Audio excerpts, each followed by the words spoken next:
Nick, Officer Howard Liebengood, Officer Jeffrey Smith, Officer Gunther Hashida, and Officer Kyle DeFreitag.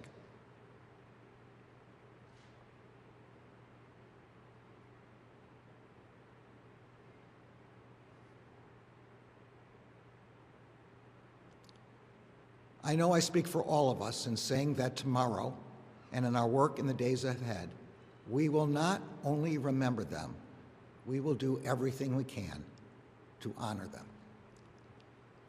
In the aftermath of the attack, the Justice Department began its work on what has become one of the largest, most complex, and most resource-intensive investigations in our history. Only a small number of perpetrators were arrested in the tumult of January 6th itself. Every day since, we have worked to identify, investigate, and apprehend defendants from across the country. And we have done so at record speed and scale in the midst of a pandemic during which some grand juries and courtrooms were not able to operate. Led by the U.S. Attorney's Office for the District of Columbia and the FBI's Washington Field Office, DOJ personnel across the department in nearly all 56 field offices, in nearly all 94 United States Attorney's offices, and in many main justice components, have worked countless hours to investigate the attack. Approximately 70 prosecutors from the District of Columbia and another 70 from other U.S. Attorney's offices and DOJ divisions have participated in this investigation. So far, we have issued over 5,000 subpoenas and search warrants. Approximately 70 prosecutors from the District of Columbia and another 70 from other U.S. Attorney's offices and DOJ divisions have participated in this investigation. So far, we have issued over 5,000 subpoenas and search warrants, seized approximately 2,000 devices, poured through over 20,000 hours of video footage, and searched through an estimated 15 terabytes of data. We have received over 300,000 tips from ordinary citizens who have been our indispensable partners in this effort. The FBI's website continues to post photos of persons in connection with the events of January 6th, and we continue to seek the public's assistance in identifying those individuals. As of today, we have arrested and charged more than 725 defendants in nearly all 50 states and the District of Columbia for their roles in the January 6th attack. In charging the perpetrators, we have followed well-worn prosecutorial practices. Those who assaulted officers or damaged the Capitol face greater charges. Those who conspired with others to obstruct the vote count also face greater charges. Those who did not undertake such conduct have been charged with lesser offenses, particularly if they accepted their responsibility early and cooperated with the investigation. In the first months of the investigation, approximately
that reflect the seriousness of those offenses, both in terms of the injuries they caused and the serious risk they posed to our democratic institutions.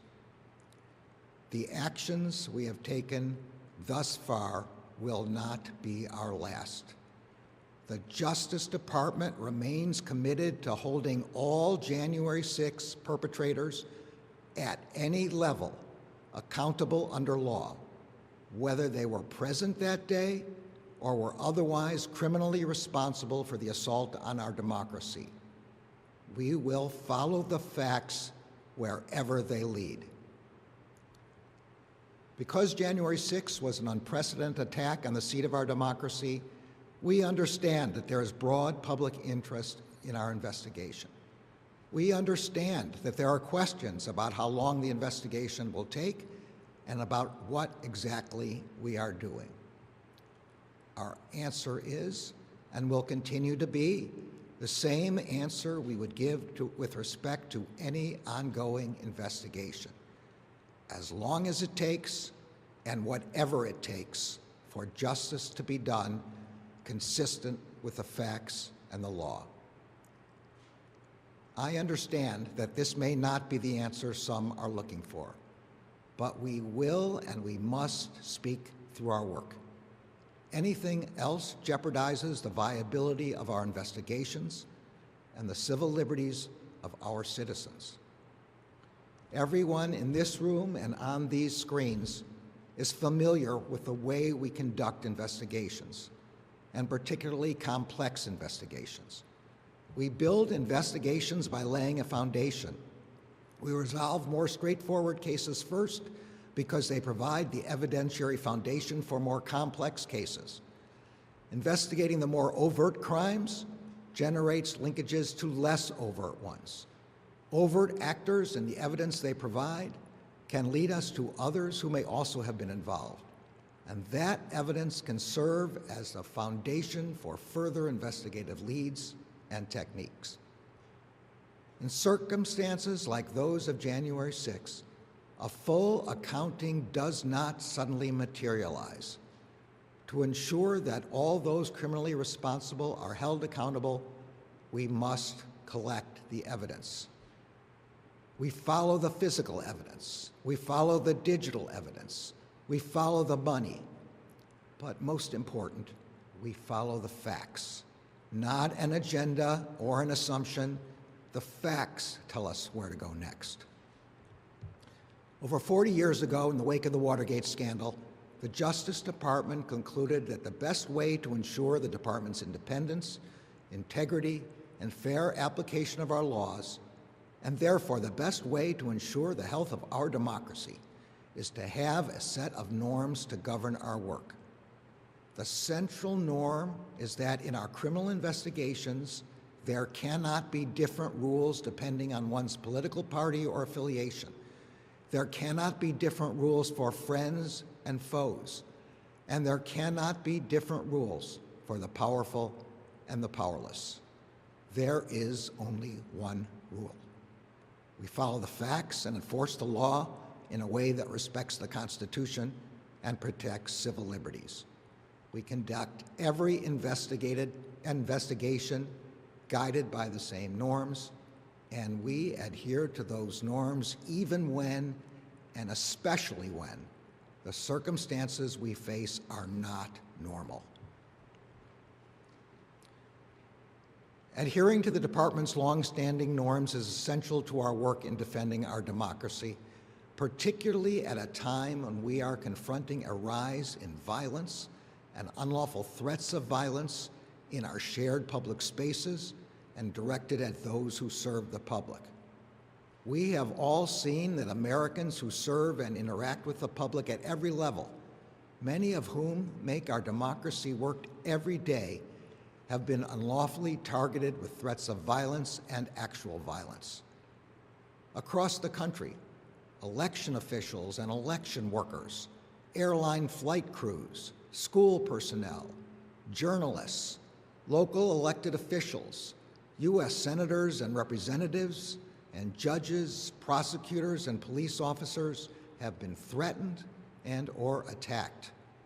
These are our fellow citizens who administer our elections, ensure our safe travel, teach our children, report the news, represent their constituents, and keep our communities safe.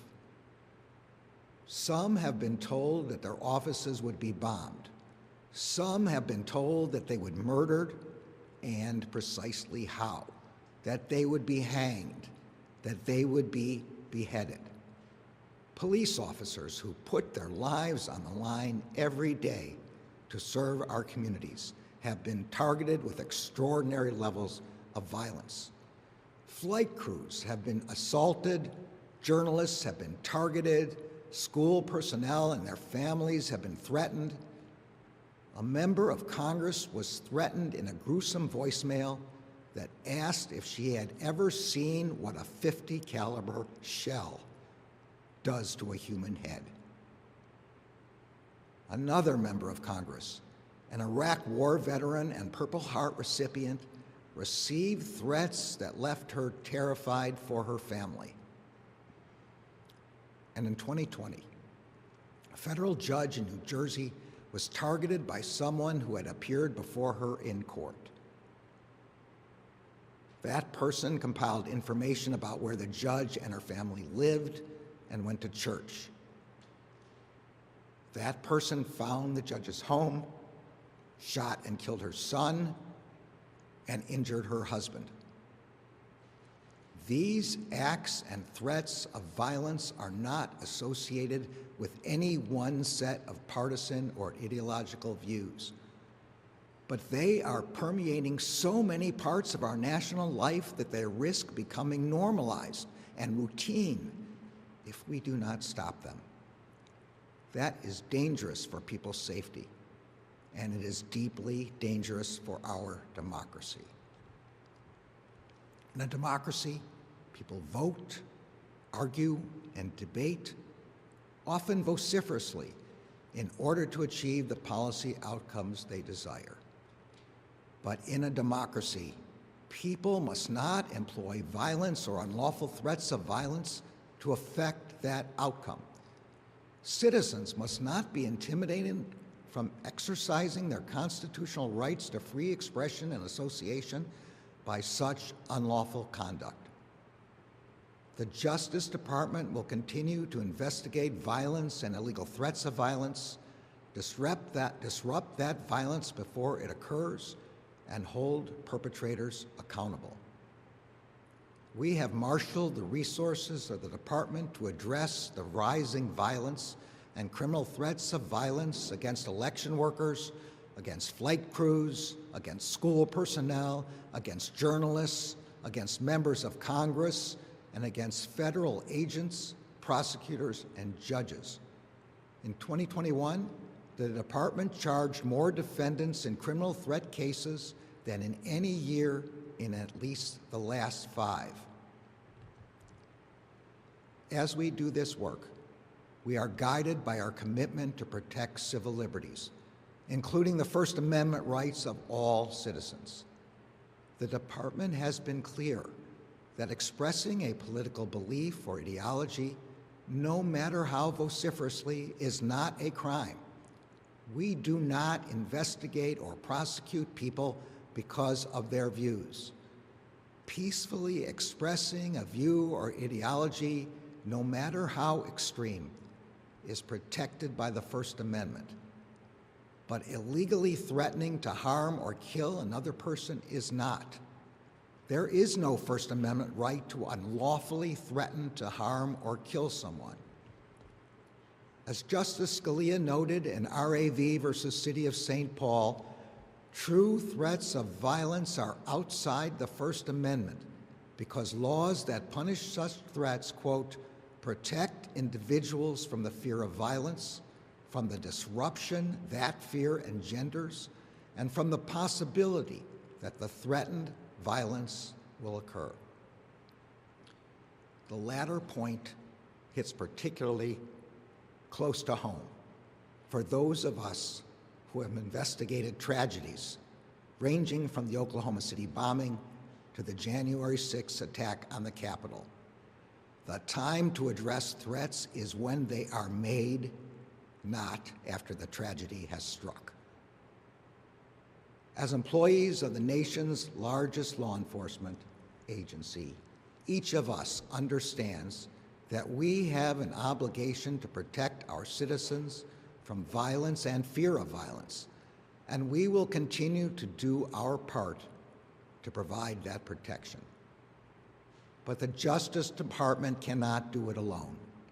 The responsibility to bring an end to violence and threats of violence against those who serve the public is one that all Americans share.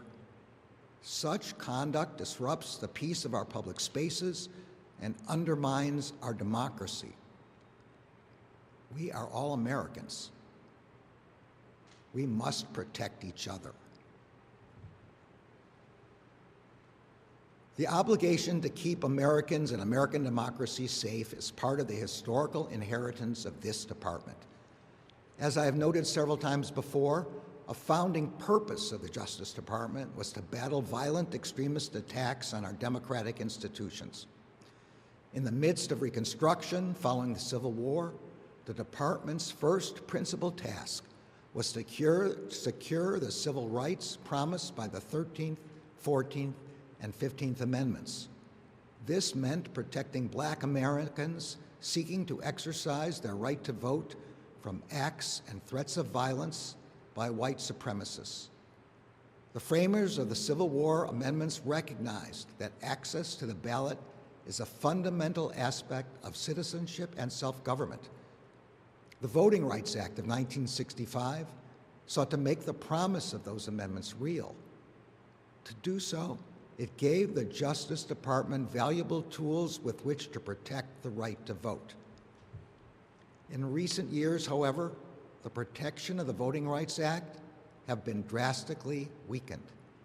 The Supreme Court's 2013 decision in the Shelby County case effectively eliminated the preclearance protections of Section 5, which had been the department's most effective tool for protecting voting rights over the past half-century. Subsequent decisions have substantially narrowed the reach of Section 2 as well. Since those decisions, there has been a dramatic increase in legislative enactments that make it harder for millions of eligible voters to vote and to elect representatives of their own choosing. Those enactments range from practices and procedures that make voting more difficult, to redistricting maps drawn to disadvantage both minorities and citizens of opposing political parties, to abnormal post-election audits that put the integrity of the voting process at risk, to changes in voting administration meant to diminish the authority of locally elected or nonpartisan election administrators. Some have even suggested permitting state legislators to set aside the choice of the voters themselves. As I noted in an address to the Civil Rights Division last June, many of those enactments have been justified by unfounded claims of material vote fraud in the 2020 election. Those claims, which have corroded people's faith in the legitimacy of our elections, have been repeatedly refuted by the law enforcement and intelligence agencies of both the last administration and this one, as well as by every court, federal and state, that has considered them. The Department of Justice will continue to do all it can to protect voting rights with the enforcement powers we have.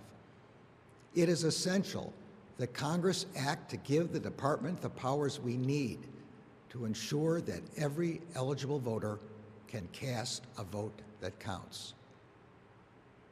But as with violence and threats of violence, the Justice Department, even the Congress, cannot alone defend the right to vote. The responsibility to preserve democracy and to maintain faith in the legitimacy of its essential processes lies with every elected official and with every American. All Americans are entitled to free, fair, and secure elections that ensure they can select the representatives of their choice. All Americans are entitled to live in a country in which their public servants can go about their jobs of serving the public free from violence and unlawful threats of violence. And all Americans are entitled to live in a country in which the transition from one elected administration to the next is accomplished peacefully. The Justice Department will never stop working to defend the democracy to which all Americans are entitled. As I recognized when I spoke with you all last March, service in the Department of Justice is more than a job and more than an honor. It is a calling. Each of us, you and I, came to work here because we are committed to the rule of law and to seeking equal justice under law. We came to work here because we are committed to ensuring the civil rights and civil liberties of our people. We came to work here because we are committed to protecting our country, as our oath says, from all enemies, foreign and domestic. Together, we will continue to show the American people, by word and by deed, that these are the principles that underlie our work. The challenges that we have faced and that we will continue to face are extraordinarily, but I am moved and humbled by the extraordinary work you do every single day to meet them. I look forward to seeing more of you in person soon and to our continued work together. Thank you all.